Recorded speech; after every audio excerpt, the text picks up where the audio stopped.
Hola, ¿qué tal? Soy Carlos Jesús García Mogartov y mi tema es cómo el Club Universitario de Deportes impactó en mi vida.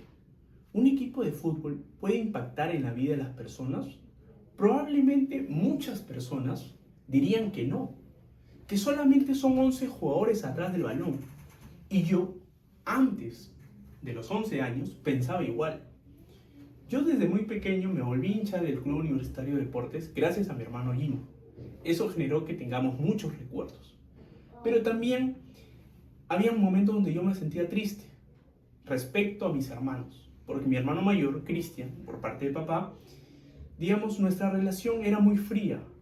A veces nos veíamos en reuniones, pero no manteníamos un lazo, digamos, como hermandad. No había momentos de conversar, no había momentos de generar recuerdos.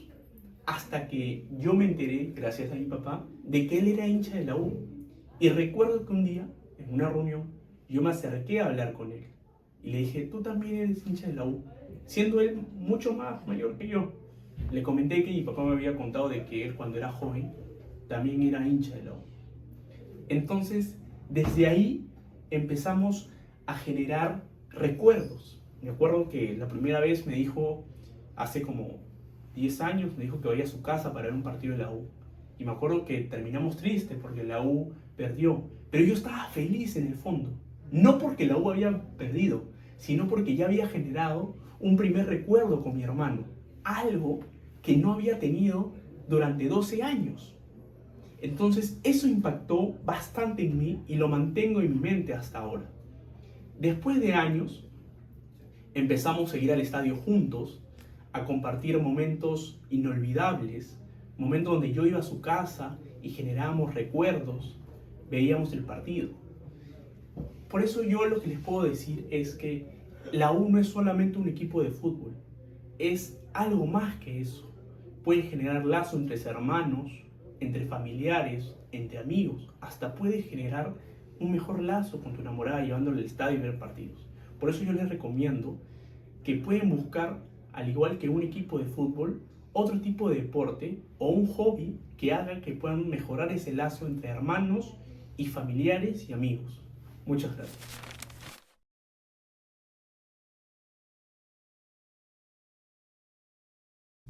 Buenos días, mi nombre es Kimberly Loaiza Muñoz y el día de hoy voy a hablar del tema abandono animal en la ciudad de Lima Metropolitana y Callao. ¿Qué sentirían ustedes si un día de la nada su familia los abandona en plena calle, sin comida, sin agua y sobre todo sin protección? Bueno, eso es algo que viven muchos animales domésticos, tanto perros y gatos, en Lima y Callao. Elegí este tema porque a mí particularmente me gustan mucho los animales. Y recuerdo que hace 2 años, cuando estaba a mediados de la carrera, eh, descubrí que la universidad daba voluntariados para ir a albergues de perros y gatos abandonados, a cambio de créditos extraacadémicos como tal.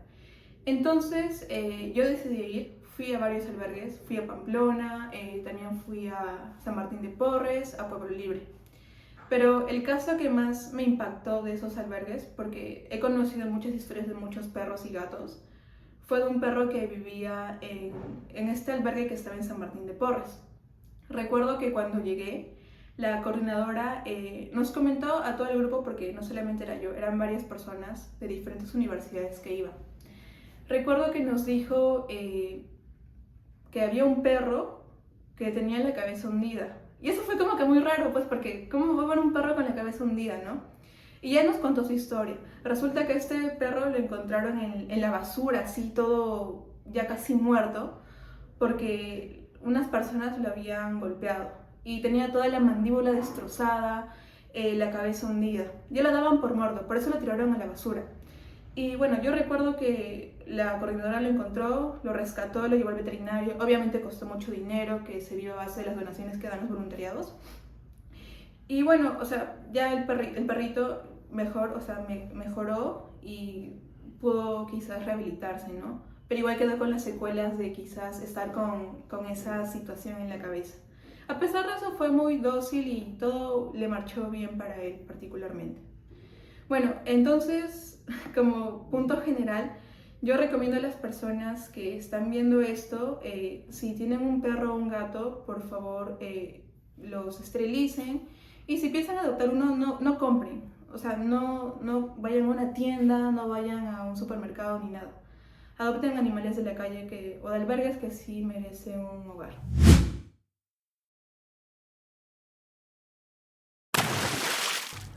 Bueno, el tema es ¿cuándo se dejó de esperar la verdad?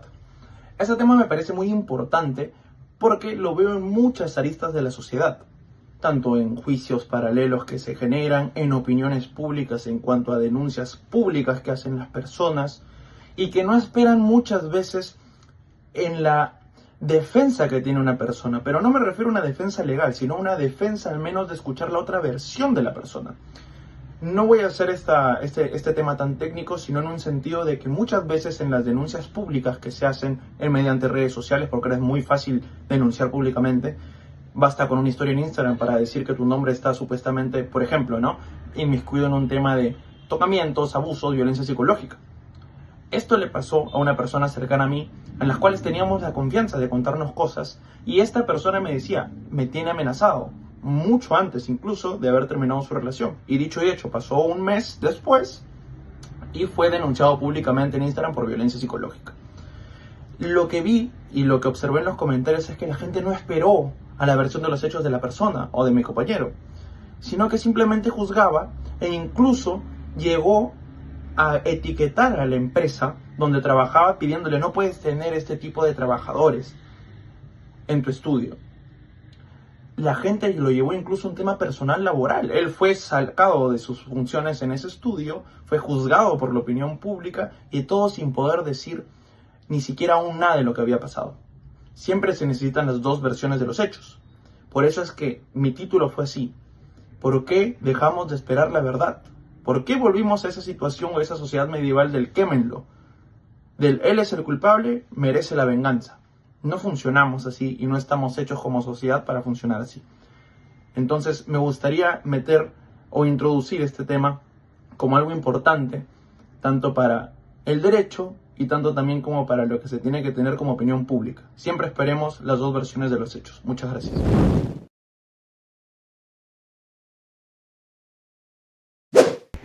Hola, ¿qué tal? Espero se encuentren todos muy bien. Soy Piero Columbus y les voy a hablar acerca de una pasión personal. Hace poco me hablaban y me decían, habla 2 minutos al exponer, o di unas palabras, y me ponía totalmente nervioso, manos al bolsillo, manos en la espalda, hombros encogidos, mirando al piso, mirando arriba, o lo peor de todo, cerrar los ojos para acordarme de las cosas, cuando fácilmente las podía decir, pero me daba miedo y me cegaba. Pero luego venía la pregunta de ¿por qué le tengo miedo a exponer? ¿Por qué le tengo miedo a mi voz? Y espero no ser el único que se hizo esa pregunta. Todo esto cambió cuando entré al curso y la verdad, la primera clase fue la que más me chocó, más me impresionó, porque yo llegaba con la mentalidad de escuchar y luego poner en práctica, no durante el curso. Cuando llegué a la primera clase, como les repito, vi a mis compañeros salir, improvisar, y pese a que tenían nervios porque se notaba, lo hacían, lo intentaban, y si se equivocaban, no es que se agachaban y se sentían mal, sino al contrario, volvían a hacerlo y ya. Y eso me inspiró, me dio emoción, me dieron ganas de hablar, de salir, de exponer, de decir, miren qué tal, hola, ¿cómo están? ¿Cómo se encuentran? Hoy les vengo a hablar de esto, del otro. Y me emocionó, me dio esa emoción, ese sentir de que mi voz se puede escuchar, que mi voz puede cambiar, que mi voz puede hacer sentir a la gente bien, o emocionarla incluso. Y jamás sentí tan orgulloso de poder hablar más de 1 minuto. O sea, ahora 1 minuto se me hacen cortos, 3, 4, nada. Y creo que es una experiencia que todos deberíamos vivir. Y si yo pude, creo que todos pueden. Solo es intentarle, ponerle ganas y tener seguridad, sobre todo seguridad, para poder hablar más y con fuentes, con argumentos, y sentirte tranquilo de que lo que estás hablando nadie te lo va a refutar porque no te equivocas. Y creo que eso es importante. Y espero que con esta experiencia que les estoy contando puedan darse cuenta que la oratoria, la expresión, es más que solo hablar, es expresarte de una manera hermosa.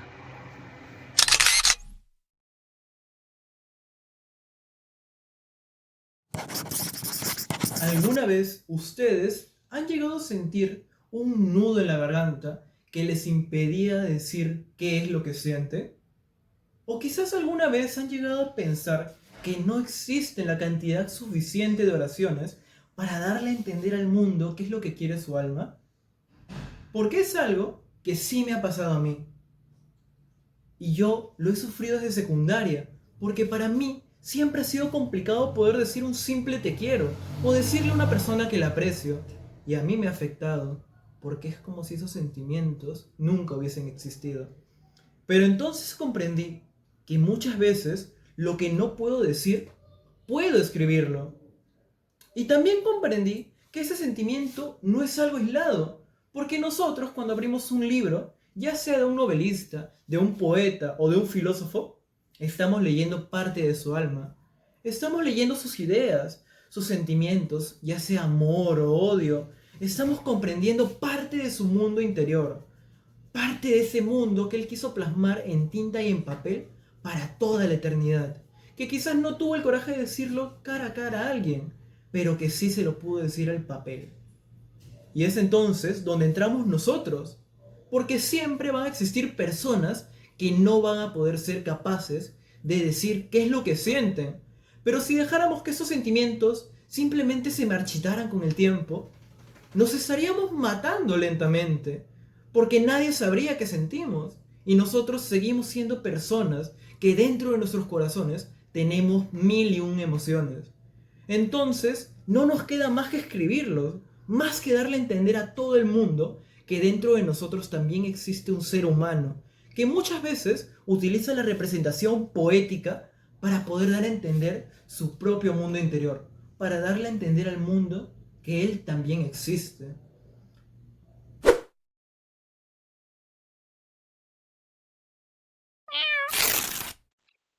Hola, mi nombre es Yoli Montoya y hoy abordaré el tema de la importancia de la tecnología en la actualidad. ¿Sabías que en este momento, mientras hablo, más de 5.000 millones de personas están conectadas a Internet? Hace apenas 30 años esto era pura ciencia ficción. Cuando era pequeña, recuerdo esperar horas y horas para bajar una sola canción o escribirle mensajes a mis familiares que vivían lejos. Hoy, con un solo clic, hablo por videollamada con cualquier persona del mundo. La tecnología no solo cambió cómo vivimos, cambió cómo nos relacionamos, cómo aprendemos y cómo soñamos en el futuro. La tecnología está en cada rincón de nuestra vida diaria. Nos permite estudiar desde casa, acceder a información de todo el mundo y hasta salvar vidas gracias a avances en medicina. Un médico en Lima puede operar con la guía de un especialista en Japón, por ejemplo. Un estudiante de un pueblo alejado puede acceder a las mismas clases que uno en la capital. Interesante, ¿no? Pero esto no es magia, es el resultado de decisiones humanas, de personas que se atrevieron a innovar. Y ahí está la clave. La tecnología es una herramienta poderosa, pero somos nosotros quienes decidimos cómo usarla.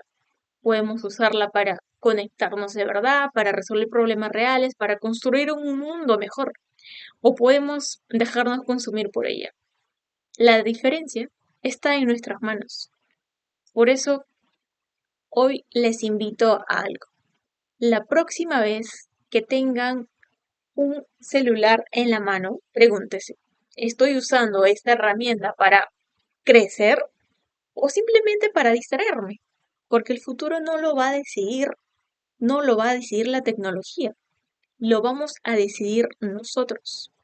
La tecnología es el motor de esta era. Depende ya de cada uno de nosotros que ese motor nos lleve a un mundo más humano, más conectado y más justo. Gracias.